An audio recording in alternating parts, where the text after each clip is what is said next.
E tu? Quanti anni hai? Tu quanti me ne dai? Guarda, sicuramente non superi 18.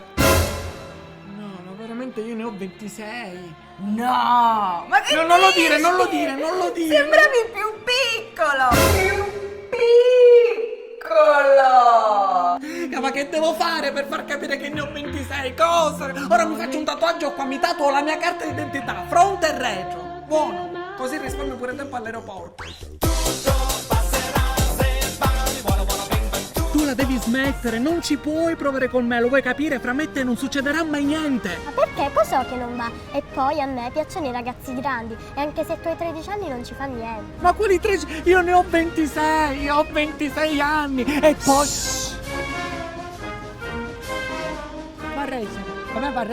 Varrezzano, proprio...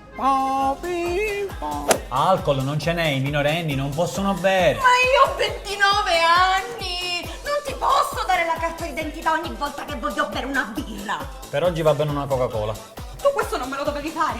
Io ti ho visto nascere! Io sono tua sorella maggiore! Dammi la birra! Se nessuno crede che io ho 26 anni è per colpa tua, barba, che ancora non vieni fuori! Dai, spunta! Che cosa sono questi guacciopeli che ogni tanto mi mandi? Dai! Mi chiamate Annina, Annuccia, Annetta, mamma, l'altro giorno tu mi hai chiamato Annina! Basta! Lo volete capire che ho 29 anni? Mi dovete chiamare tipo Annona! Annona! C'ho 26 anni, pettorali! Dai, quando avete intenzione di uscire? Dai, per favore, venite fuori! I capezzoli già sono arrivati, aspettiamo solo voi, dai!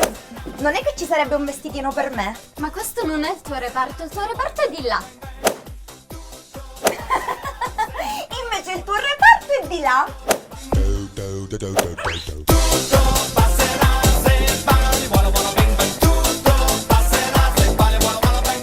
Però guarda che sarà bello dimostrare l'età che si ha. Prendi quella signora, per esempio, avrà 70 anni, però si riporta fieramente, con dignità, e lì dimostra, vero signora?